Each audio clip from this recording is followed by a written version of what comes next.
रात को अगर त्रिफला आप ले रहे हैं दूध के साथ या गर्म पानी के साथ तो ये रेचक है, माने ये एक ही काम सबसे ज्यादा करेगा कि आपकी कब्जियत मिटा देगा।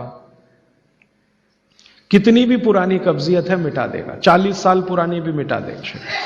तो सब तरह के जूस, दूध, दही, छाछ, ये सब वातनाशक चीजें हमारे घरों में हैं। अब आखिरी चीज भागवत जी कहते हैं कि वातनाशक, पित्तनाशक और कफनाशक ऐसी चीजें दुनिया में एक साथ मिले बहुत रेयर। वो कहते हैं कि बहुत चीजें दुनिया में हैं, कोई वात का नाश करेगा, कोई पित्त का, कोई कफ का, लेकिन कोई ऐसी चीजें भी अपने रसोई में हैं जो तीनों को नाश कर सकते हैं। उनमें से नंबर 1 है आंवला।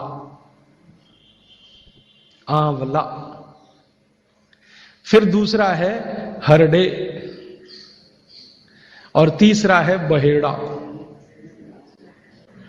और तीनों मिला के बनता है त्रिफला। ये जो त्रिफला है ना, भागवत जी इसकी इतनी बढ़ाई करते हैं, इतनी प्रशंसा उन्होंने लिखी है कि खाली त्रिफला पर ही उनके 120 से ज्यादा सूत्र हैं। 120 से ज्यादा अकेले त्रिफला पर।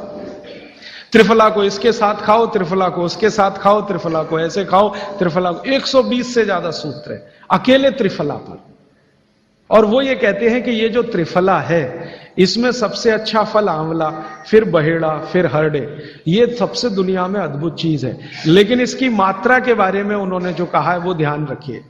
ज्यादातर लोग त्रिफला इस्तेमाल करते हैं, करिए, बहुत अच्छा है, लेकिन मात्रा ध्यान रखिए। हम क्या करते हैं कि हर, बहेड़ा, आंवला तीनों बराबर मात्रा में मिला के त्रिफला बनाते हैं। वो कहते हैं कि ये उतना उपयोगी नहीं है और हमने करके भी देखा।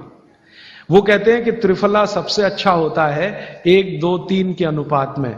पहला है हरडे 1 अनुपात, दूसरा है बहेड़ा 2 अनुपात और तीसरा है आंवला 3 अनुपात। अब इसको मात्रा में कहूं, अगर त्रिफला बनाना है तो हरडे लेना 100 ग्राम, बहेड़ा लेना 200 ग्राम और आंवला लेना 300 ग्राम। तो ये 100, 200, 300 ग्राम की मात्रा में आप जो त्रिफला चूर्ण तैयार करेंगे वो कहते हैं ये अद्भुत है, वात, पित्त, कफ तीनों का नाश करता है, तीनों का। अब वात, पित्त, कफ तीनों से आप अगर ग्रसित हैं तो आप त्रिफला जरूर लीजिए। कैसे लाएं? त्रिफला लेने के 2 नियम बताए उन्होंने, एक रात को और एक सवेरे। सवेरे का नियम उनका यह है कि सवेरे सवेरे अगर त्रिफला खाएं तो गुड़ के साथ, नहीं तो शहद के साथ, गुड़ या शहद। वैसे ही आप तय कर लीजिए, जैन है तो गुड़, अजैन है तो शहद। तो सवेरे का त्रिफला खाएं तो गुड़ या शहद के साथ, रात का त्रिफला खाएं तो दूध के साथ या गर्म पानी के साथ। त्रिफला तो एक ही है ना, सवेरे भी त्रिफला ही खा रहे हैं, रात को भी, लेकिन भागवत जी कहते हैं असर अलग अलग है दोनों के। रात को जो आप त्रिफला खाएंगे दूध के साथ या गर्म पानी के साथ, तो ये त्रिफला रेचक है। रेचक शब्द उन्होंने इस्तेमाल, रेचक माने पेट को साफ करने वाला, बड़ी आंत की सफाई करने वाला, शरीर के सब अंगों की सफाई करने वाला, झाड़ू लगाने वाला जो व्यक्ति, वो रेचक।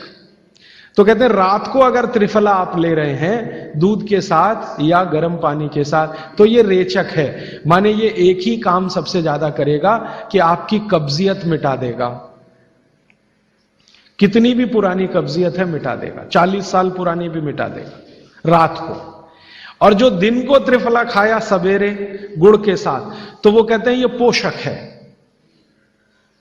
एक शब्द है रेचक और एक है पोषक। पोषक माने शरीर को जो कुछ चाहिए, विटामिन सी चाहिए, विटामिन ए चाहिए, विटामिन डी चाहिए या विटामिन के चाहिए या कोई विटामिन चाहिए, या हमें माइक्रो न्यूट्रिएंट चाहिए शरीर को, कैल्शियम चाहिए, आयरन चाहिए वगैरह वगैरह। तो शरीर को अगर पोषकता चाहिए तो त्रिफला सवेरे खाना, और शरीर में आप मानते हैं कि हमारी कब्जियत ठीक करने के लिए तो त्रिफला रात को खाना। दोनों समय के त्रिफले में बिल्कुल अलग तरह के परिणाम आते हैं। तो जो कहें हम तो स्वस्थ हैं जी, तो सवेरे ही त्रिफला खाओ, स्वस्थ हैं तो।